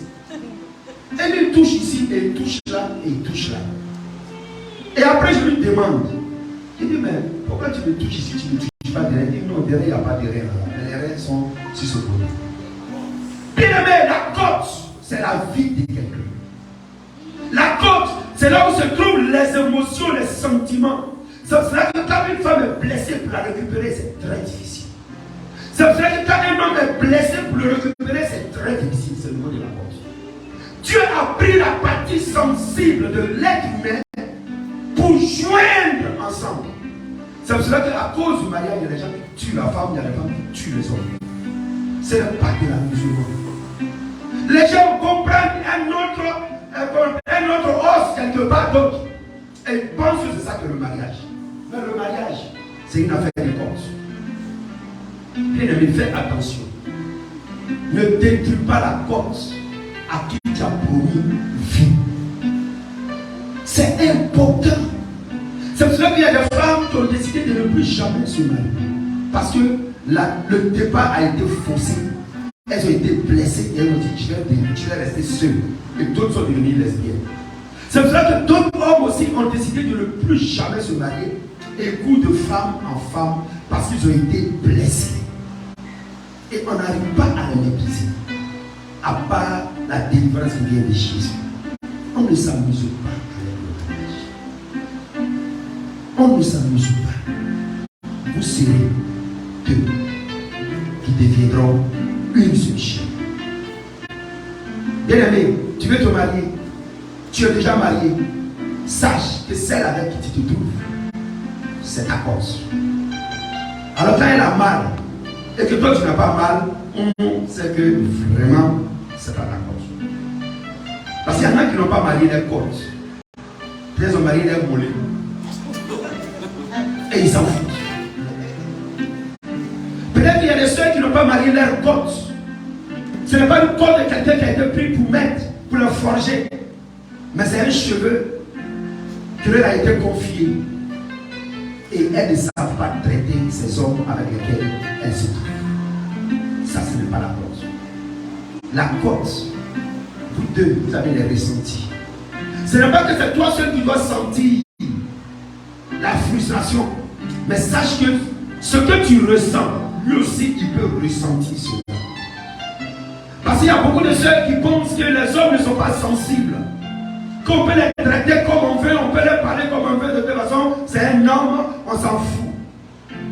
Mais quand toi, il te dit une seule petite parole, c'est comme si tu veux boire de l'acide. Alors si tu as un cœur, sache que lui aussi, il a un cœur. Matthieu 7:12, ne fais pas à l'autre ce que tu ne veux pas qu'on te fasse. Si tu ne veux pas que cette femme te trompe, pourquoi tu la trompes? Si tu ne veux pas que cet homme te trompe, pourquoi tu le trompes? Ça, ce n'est pas le mariage de Jésus. C'est le mariage des hommes. Amen. C'est le mariage des hommes. Et dans le mariage des hommes, divorcer d'avec une femme avec laquelle nous avons vécu, c'est enlever sa côte et donner au porc, au lion pour manger. Est-ce que tu peux enlever une de tes côtes et donner aux animaux pour manger, même si tu es fâché? Alors pourquoi pas de divorce? Bien aimé, Dieu n'a pas pris deux côtes. Il pourrait le faire. Parce que là, on a combien de côtes? Un côté. On a beaucoup de côtes. Vous voyez? Mais il n'a pas pris deux côtes. Il a pris une seule côte. Pour parler de la monogamie aussi. Beaucoup chantent la polygamie aujourd'hui. Et disent non, c'est la femme qui ne doit pas aller vers un homme. Mais l'homme peut prendre beaucoup de femmes. D'autres disent non, prendre des femmes vierges, ils s'embrouillent dans des choses. Quelle est cette femme qui veut partager sa côte avec une autre femme? Si toi, homme, tu ne veux pas partager, pourquoi tu penses que la femme doit partager? Nous, on se voit tous les jours, toutes les nuits. Pourquoi je vais la voir 3 nuits et aller voir une autre aussi 3 nuits et 4 nuits? Quel sens c'est ça? Quel sens c'est ça? Le mariage. On ne s'amuse pas avec ce que Dieu a dit. Aujourd'hui, nous allons nous arrêter là. Pour vous dire que quand Dieu formait sa chose, il a été clair que la sœur que tu as prise, c'est ta cause. Que le frère à qui tu as accepté cette avance, c'est ta cause. Alors tu devais comprendre que si l'autre pleure et que toi tu ne pleures pas, ça veut dire que tu n'as jamais connu Christ. Tu ne l'as jamais connu. Parce que Christ a pleuré à la croix, non pas pour lui-même, mais pour toi et pour moi. Et pourquoi quand l'autre pleure, ça ne te dit rien? Pourquoi? Pas toi, ça ne te dit rien. Ça veut dire que tu es incrédule. Et les incrédules ne lui diront pas du royaume des cieux. Ah oui, ça fait mal. Mais c'est ça la parole, c'est l'évangile. Alors, si tu penses que tu es incrédule, ne fais aucune promesse à aucune soeur ou ne fais aucune promesse à aucun frère. Reste seul dans ton incrédulité et péris dans ton incrédulité. Mais tu ne peux pas détruire l'avenir de quelqu'un d'autre et tu penses que le Seigneur va te pardonner. Jamais. Dieu ne te pardonnera jamais. Parce qu'il est contre cela. Détruire l'autre. Amen. C'est pour cela que quand je parle sur le mariage, je suis très en colère. Très en colère. Moi, je suis marié aussi. Moi aussi, je suis marié. Je ne peux pas vous dire des choses que je ne vis pas. Ou des choses que je n'accepte pas. Il y a aussi des problèmes entre nous, de fois ça chauffe. Mais on finit par se mettre d'accord et on continue. Vous pensez que la meilleure femme du monde, ça existe? Ça n'existe pas. Vous pensez que le meilleur homme du monde, ça existe? Ça n'existe pas. C'est pour cela que Dieu a pris deux côtes pour mettre ensemble. Alors aimons-nous. Si nous sommes fidèles à la petite chose, le Seigneur nous donnera aussi les grandes choses. Il faut que l'Église se répande. Il faut que l'Église se répande. Et c'est important. Il y a des soeurs qui viennent dans les églises seulement pour faire tomber les frères. Bien aimés, faites très attention. C'est les frères qui sont attachés au Seigneur. Vous venez pour les faire tomber, le Seigneur va vous confondre. Il y a des frères qui viennent dans les assemblées seulement pour faire tomber les sœurs. Faites attention. La sœur qui vient adorer Dieu, tu viens pour la faire tomber, Dieu va te confondre. Et tu seras confondu. Jésus dit, il revient. Il doit venir trouver une église sans tache ni ride. Parce qu'il revient. bien aimé, aujourd'hui vous avez compris que le mariage est une institution de Dieu. Avant d'arriver dans comment gérer le foyer, comment gérer les fiançailles, eh bien, vous comprenez aujourd'hui que Dieu lui-même il ne s'est pas amusé. Il ne s'est pas amusé. Alors je ne sais pas qui tu as rencontré. Si tu as rencontré un cafard, un lion, un girafe, une girafe, un souris, une souris ou un souris, bon, en tant qu'homme, donc on dit un souris. Quand vous préparez les hommes qu'on n'arrive pas à arrêter. Ils rentrent dans tous les trous. Ils coupent partout. Ça, c'est des hommes souris. Alors bien aimé, si tu es un homme souris, répands-toi. Si tu es une femme souris aussi, répands-toi. Nous voulons des femmes de Jésus et des hommes de Jésus. Amen. Afin que l'église soit fortifiée, que l'église grandisse, que l'église fasse des enfants, que l'église manifeste la vie de couple. C'est important. Se marier, c'est une joie. Demandez un peu à ceux qui sont mariés. C'est vrai qu'il y a des difficultés, mais c'est une joie. C'est une joie de voir la famille. C'est une joie de voir la femme, le mari. C'est une joie de se communiquer, de pleurer ensemble, de se confier des sujets ensemble. C'est une joie. C'est une joie. Alors si tu as Paul, gloire à Dieu pour toi, pour ton ministère. Mais ne touchons pas à la femme. Amen. Merci pour cette première partie. 5 minutes, s'il y a une question, s'il y a des questions, on pourra vous répondre.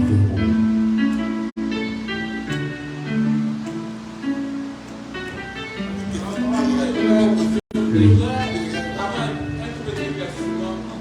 Là, vous avez dit que l'homme doit laisser sa femme gérer son. S'il a un enfant hors mariage, il doit communiquer ça à sa femme et puis elle va gérer. Bon, est-ce que cela sous-entend que ce dernier-là ne doit pas prendre des nouvelles de son enfant? Non, ce n'est pas de ça que je parle. Je parle de la gestion financière. La gestion financière. Là où il peut y avoir des problèmes, sinon c'est normal que tu prennes les nouvelles. Non, ce n'est pas la femme qui doit bien rapporter les choses. Non, ce n'est pas son enfant. C'est ton enfant. Quand tu es célibataire encore, tu peux gérer des choses. Il n'y a pas de problème. Mais une fois que tu es fiancé, pour éviter tout soupçon, il vaut mieux laisser. Si c'est la femme qui a les enfants, le monsieur, le frère, il gère ça. Avec l'autre frère ou bien l'autre païen là-bas. Si c'est la femme, eh bien c'est vice-versa. C'est ce que je dis aussi. Hein. C'est pas que si la femme a des enfants, c'est elle qui doit continuer à gérer. Non. Si la femme a eu des enfants, c'est l'homme qui doit gérer. L'enfant est malade, l'enfant c'est ci, l'enfant c'est là, l'enfant est loin de vous, laisse l'homme gérer. Ça donne la confiance, ça donne de l'importance. Voilà. Parce qu'il y a des femmes qui espèrent que le frère là, c'est lui qui sera son mari un jour. Alors que le gars est déjà fiancé ici, je dis le frère est déjà fiancé. Et l'entrée c'est plutôt au mariage. Mais elle est là-bas, elle espère. Donc pour éviter les soupçons, laisse l'autre gérer.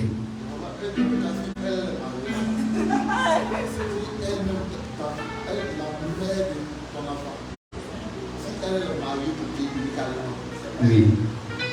Que toi, maintenant, quand tu es ici, Oui. vous avez un enfant. Oui. Tu peux toujours communiquer avec elle par rapport à l'enfant, puisqu'elle est déjà mariée. Non, on ne dit pas de ne pas communiquer. On parle de là où il y a un problème. Maintenant, si dans la communication, il y a aussi un problème, alors vous allez communiquer à deux. Parce qu'il y en a qui ne savent pas communiquer. Voilà. Donc nous autres, on est tellement sentimental que même dans la communication, c'est un peu comme s'il y a quelque chose en bas. Donc en ce moment, tu dis, ma fiancée, pardon, viens m'aider à communiquer ici. Voilà, comme ça, je vais donner les paroles justes. Parce qu'il y a communiquer et communiquer. Voilà, il y a communiquer et communiquer. La communiquer en minuit là, non. Voilà. Donc il y a les sœurs pour les communiquer, il y a les paroles aussi pour les communiquer. Voilà. Ah oui, depuis que tu es parti, tu ne m'appelles jamais. Ce n'est pas toi que je dois appeler, c'est l'enfant que je dois appeler. Là, on est clair sur les principes. Mais tu dis oui, mais non, mais c'est pas que tu t'as oublié, je pense à toi. Oui, une question. Oui. Je vais lui un micro, comme ça enregistré, comme ça au moins la voix pour avoir la question. Papa, moi, Oui. quand vous étiez prêché tout à l'heure, Oui. vous avez dit qu'un homme qui fait un mauvais choix, Oui. tu vas l'enfumer, tu vas sauver tout. toute ta vie. Mais parmi nous, qui veut souffrir durant toute sa vie? Personne. Parce que lorsque vous prêchez, moi, j'ai l'impression qu'il y a un peu de nuance pour moi. Parce que lorsqu'on dit que il faut avoir le discernement. Le discernement, c'est quoi? C'est analyser, c'est voir beaucoup de choses. Pour moi, ce qui veut dire le discernement. Et lorsque tu dis que celui qui a pris. Ok, j'ai déjà compris ta question. J'ai déjà compris. Je vais répondre, tu vas voir que j'ai déjà compris. Ok. Mais on va répondre à mais non, mais j'ai déjà compris même la question que tu me poses. Quand tu parles de nuance, effectivement, alors pour la nuance, je vais lever ça. Quand nous prêchons aux gens qui sont avancés dans une chose et à ceux qui n'ont même pas encore commencé. Ceux qui n'ont pas encore commencé, qui n'ont pas de fiancé, qui n'ont pas de rencontre, c'est à eux qu'on dit, avant d'abord de s'engager dans quelque chose, il faut discerner. Tu vas peut-être dire, toi ça te concerne, mais toi ça ne te concerne pas. Parce que toi tu es déjà à la phase du mariage. Alors ça ne te concerne pas. Alors quand on parle maintenant de l'autre, là tu vas dire, ah Seigneur, pardonne-moi parce que je n'ai pas discerné. Donc aide-moi à pouvoir gérer la situation que je vis, touche le cœur de l'autre. Dieu peut changer aussi les choses, tu vois. Donc il n'y a pas la nuance. La prédication, ça regarde tout le monde. Ce n'est pas une seule personne. Tu vois. Donc là, chacun prend la chose selon sa position. Voilà. Quand on va parler de respecter sa femme, mais celui qui n'est pas encore marié, est-ce que lui, ça ne le concerne pas? Non, il n'est pas dedans. Celui quand on va parler de respecter les parents, mais toi, ça ne te concerne pas parce que tu n'es pas dans la position. Chacun prend la chose dans la position qui lui est chose. Tu as compris, non, c'est bon? Voilà, que Dieu te bénisse. Ok, une question. Posez les questions. N'imaginez pas les choses. N'ayez pas honte. Amen. Les hommes là aussi. Les hommes là. Oui. D'abord le frère Chauvier, Emmanuel d'abord après. C'est des choses qui sont très importantes. Le mariage, le fiançailles, c'est très important. Alléluia. Bon, ma question se situe un peu sur le côté de la chair, entre l'homme et la femme, à la maison. Étant au pays, j'ai suivi un témoignage, je vais partager. Il veut un peu d'éclaircissement pour que cela au moins ça puisse être dans mon esprit et dans l'esprit de quelqu'un aussi qui attend la réponse de cette question. Et dans le témoignage, la dame a imposé des jours où monsieur doit aller, voilà, avec elle. Ok, on va parler dans ça, dans 1 Corinthiens chapitre 7. On va parler de ça. Une femme qui impose ces jours-là, c'est que ce n'est pas une bonne sœur. Voilà, non, ce n'est pas une bonne sœur. Sauf quand elle est dans les périodes de menstruation. Voilà. Sinon, tout se négocie. On se met d'accord. On doit jeûner, on se met d'accord. Tu peux avoir des jours de jeûne que toi-même, avec le Seigneur, tu veux choisir, tu te mets d'accord, tu n'imposes pas à l'homme. Tu te mets d'accord. Si ce jour-là, ça ne m'arrange pas, moi j'ai bien toi aujourd'hui, tu commences demain, soumets-toi. Soumets-toi. Tu ne peux pas dire non, moi je préfère obéir à Dieu, obéir à toi. Si c'est Dieu qui t'a demandé ça, il va toucher le cœur de l'homme et l'homme va te dire tout de suite, vas-y ma femme. Ça, c'est comme ça que Dieu travaille. Voilà. Dieu, c'est pas un dictateur. Ou on va finir par les mots qui viennent après. Non, ça, c'est pas Dieu. Ça, ce sont tes émotions. Moi, je vais décider aujourd'hui, j'ai telle situation, je vais gérer. Si elle dit, moi, j'ai besoin de toi aujourd'hui, tu peux commencer demain, je me saoule. Non, Dieu n'est pas pressé. Devant Dieu, rien n'est impossible. Amen. Ce n'est pas parce que je vais gérer que ça veut dire que la situation va se dérouler. Non, non, non. Dieu connaît que je suis marié et il fait avec la situation du moment. Amen. Ce n'est pas une excuse pour exagérer. Non, ce n'est pas de ça que je parle. On peut bien mon langage. Amen. Parce que celui qui se lève aussi pour empêcher l'autre de faire un travail spirituel, par exemple, ça ne te plaît pas, Dieu va te confondre aussi. Amen. Parce qu'il est Dieu. Il peut t'enlever le souffle de vie pour que sa fille soit libre d'adorer ou que son fils soit libre d'adorer. Amen. Ça, c'est des choses qui sont très importantes. C'est pour cela qu'on ne s'amuse pas avec les choses spirituelles. Mais on parle ensemble et on se met d'accord. Et on va voir cela quand on va parler de la vie de couple. Dans 1 Corinthiens 7. Donc celui qui est un peu pressé, il peut nous dire, lire le chapitre 7, il va découvrir beaucoup de choses. Ok, Sylvana. Moi, je voulais savoir, tu as dit dans le mariage, papa, que nous devons nous respecter sur tous les points, quoi. Et même dans le téléphone aussi, c'est pas que la femme doit aller fouiller dans le téléphone de son fiancé ou bien de son mari. Mais parfois, il y a des communications qui attirent l'intention pour laquelle pour laquelle tu soupçonnes certaines choses et tu te mets à faire des petites cachetteries dans les recherches et après tu t'en rends compte que ce que tu pensais là, c'est ça qui est là. Moi je voulais savoir, est-ce que c'est normal, même dans les fiançailles, on doit se cacher des choses et même aller mettre les codes sur les téléphones qu'on ne peut pas découvrir. Amen. Moi, je vous donne un exemple. Ici, j'ai 2 téléphones. J'ai un 3e téléphone qui est un téléphone numérique. Tous mes téléphones ont les mêmes causes. Elle connaît tous les causes.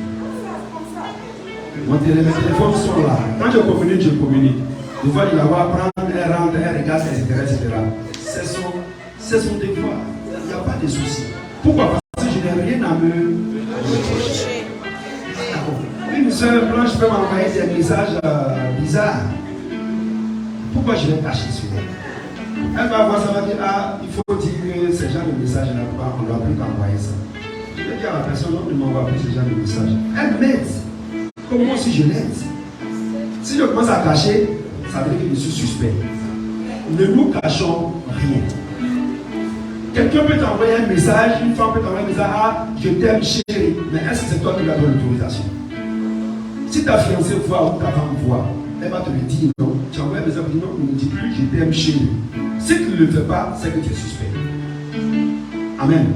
La Bible dit quoi? Tout ce qui est en Christ est sous la lumière. Donc celui qui cache, ça veut dire qu'il est suspect. Je ne peux pas lui dire, ne regarde pas dans le téléphone. Pourquoi? On est marié. Amen. On est marié. Bon, moi, je ne le fais pas. Je ne prends pas son téléphone pour regarder les messages. Ça ne m'intéresse pas, mais ça ne veut pas dire que ce qu'elle fait, c'est mauvais. Elle, ça lui plaît, elle fait ce qu'elle veut. Amen. Je ne veux pas la traiter de le soupçonner, de faire des choses, non. Si on voit des choses compromettantes, je vais lui expliquer. On se doit des explications. Amen. Ne pense pas que ce que toi tu penses, c'est ça qui est juste, et ce que l'autre pense est mauvais. On se doit des explications. Parce que les femmes ont leur manière de voir les choses, les hommes ont aussi leur manière de voir les choses. Amen. Moi, quand les soeurs italiennes m'écrivent, de fois, à la fin, elles nous mettent un bacino. Tu vas nous savez que je t'embrasse. Bon, chez eux, ce n'est pas mauvais. Vous voyez, c'est fraternel. Vous voyez? Mais, ma femme qui est africaine, elle peut regarder ça, elle peut tiquer un peu. Vous voyez, je vais lui dire non, en italien, on dit ça, ce n'est pas mauvais. Vous voyez? Voilà. Et puis c'est tout, ça passe comme ça. Tu lui expliques les choses. Ça ne veut pas dire que je suis suspect. Mais quand on commence à faire il y a des paroles, mon frère, c'est qu'il faut te repentir. Amen. Donc il y a des choses qu'on ne doit pas faire pour ne pas donner accès au diable. Oui. Oui, maman. J'aimerais que tu nous expliques un peu une chose. Lorsque tu es engagé, soit fiancé ou marié, ou tu es engagé, disons, et puis dans la vie de tous les jours, sur le lieu de travail, n'importe où, et nous les femmes, on connaît le bonjour. Il y a des bonjours, il y a des bonjours. Et toi, les bonjours, l'autre bonjour, tu sais que c'est ce bonjour-là. Mais tu réponds et tu vas prendre un café. Est-ce que, quand tu es engagé, est-ce qu'il faut aller sur ce terrain-là? Ou bien faut aller comme ça là, parce que toi tu dis non, c'est juste un café. En fait, tu sais très bien que ce bonjour-là, c'est pas un bonjour comme tous les autres bonjours. Ok. Voilà. Bien aimé, il y a des hommes qui peuvent offrir un café à une femme, il n'y a pas de souci, parce qu'ils apprennent comme on laisse des choses comme ça. Une collègue, on cause et puis c'est bon. Il y a des hommes aussi qui sont animés de mauvaises intentions. Et quand ils voient la femme, ils pensent déjà à ce que vous savez. C'est les femmes qui doivent faire attention, comme les hommes aussi doivent faire attention. Oui, il y a des hommes, il y a des femmes qui nous font des avancées. Il y a des femmes qui nous font des avances. Moi j'ai connu ça plusieurs fois. Une fois je lui explique ça, il y a des choses, elle voit des choses, elle m'explique aussi. Ça nous fait rire un peu, etc., etc. Mais tu te connais, je me connais, on se connaît. Amen. Donc, il y a des barrières qu'il ne faut pas franchir. Amen. Il ne faut pas franchir ces barrières de plus en plus. Parce qu'on n'est pas des robots. On peut tomber. Amen. Donc, faisons plus attention. C'est ce que je peux vous dire. Il y a des barrières qu'il ne faut pas franchir. Sinon, tu vas tomber et ça va te faire mal.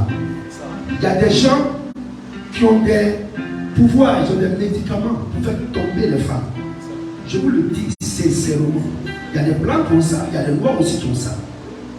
Maintenant, si toi tu n'entres pas dans son jeu, tu ne tomberas jamais. Parce que celui qui est en toi est plus fort que celui qui est en lui. Mais si tu ouvres un peu, tu vas tomber.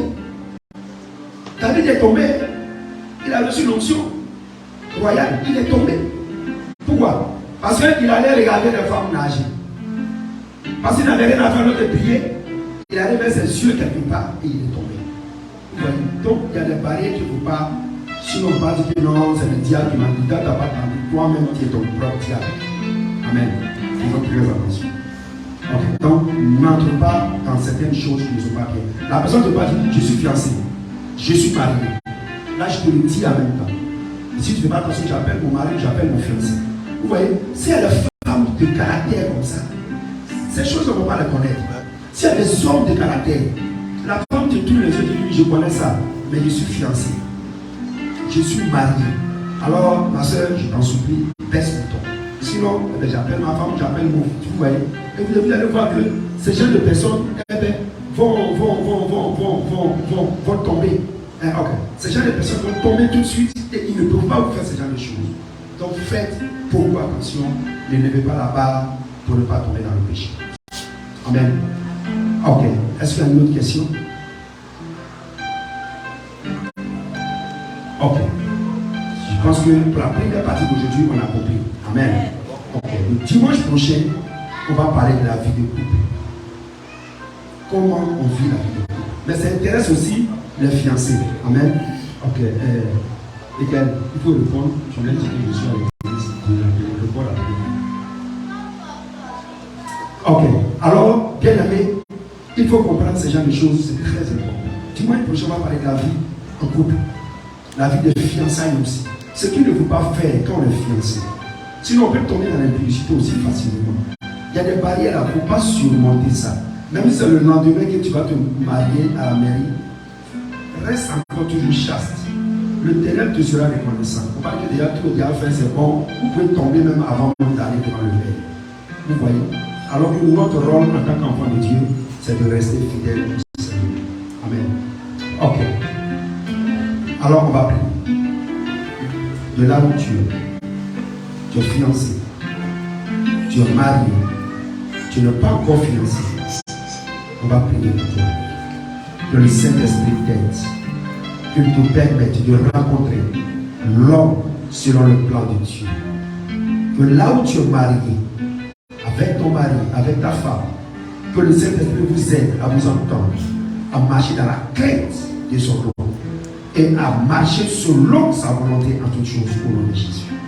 Là où tu es, si tu as des difficultés dans tes fiançailles, si tu as des difficultés dans ton mariage, quelle que soit la difficulté, tu vas dire au Seigneur de t'aider.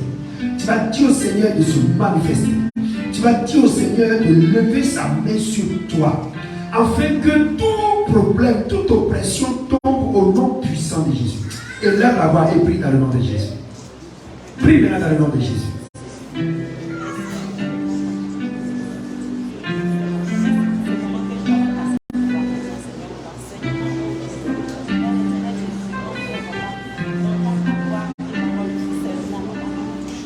Prie pour ton mariage. Prie pour tes fiançailles. Prie.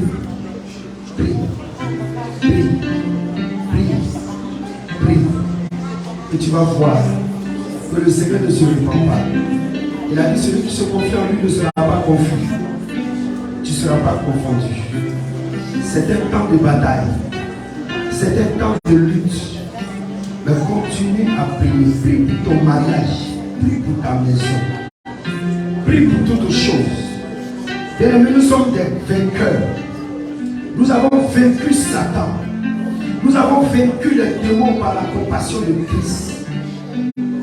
Tes fiançailles ne seront pas détournées. Ton mariage ne sera pas détourné.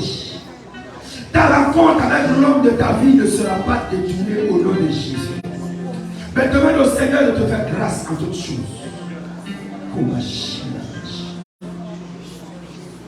Oh Jésus, Agis et manifeste-toi. Glorifie ton nom, Seigneur. Manifeste ton nom dans le couple.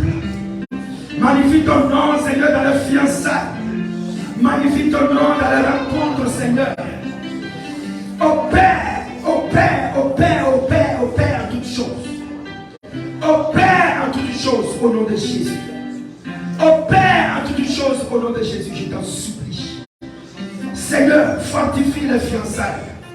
Fortifie le mariage. Fortifie les rencontres, Seigneur. Il n'est pas bon que l'homme soit seul. Il n'est pas bon que la femme soit seule.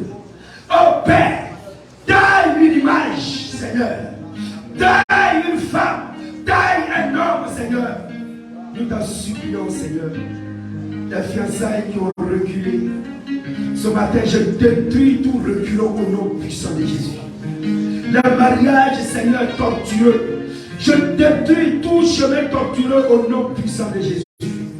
Les rencontres douteuses. Je détruis tout ce qui est tout au nom puissant de Jésus. Père, même si un frère a mal commencé, mais il peut bien terminer. Père, si une soeur a mal commencé, mais elle peut bien terminer. Parce que tu es la résurrection. Et la résurrection ne vient point après avoir la mort. Mais la résurrection vient après la mort. Là où il y a la mort, accorde ta résurrection. Accorde ta résurrection. Accorde ta résurrection. Au nom puissant de Jésus. Papa, touche le cœur de nos familles, de nos parents, afin que Seigneur mon Dieu, mon roi, oh Père, nos mariages, Seigneur, ne soient pas sur l'huile, ne soient pas sur le feu, mais que Père, s'il soit conciliant, qu'il nous encourage, à toutes choses. Nous remettons nos enfants entre tes mains, nous remettons nos femmes entre tes mains, nous remettons le mari entre tes mains. Nous remettons les fiancés entre les mains. Père, manifeste-toi. Agis, Seigneur, et glorifie ton nom. Que l'honneur et la gloire te reviennent. Merci, Seigneur. Là où il y a des problèmes de mariage dans la famille, nous brisons cette difficulté au nom puissant de Jésus. Là où il y a des esprits, Seigneur, qui retiennent encore des membres de nos familles dans le célibat, nous brisons toute oppression de la célibat au nom puissant de Jésus. Merci Seigneur pour ce que tu fais. Merci Seigneur pour ce que tu permets. Merci ô Jésus parce que tu es souverain et que la gloire te revienne. Au nom puissant de Jésus que nous avons prié. Le peuple de Dieu répond Alléluia. Que Dieu soit loué.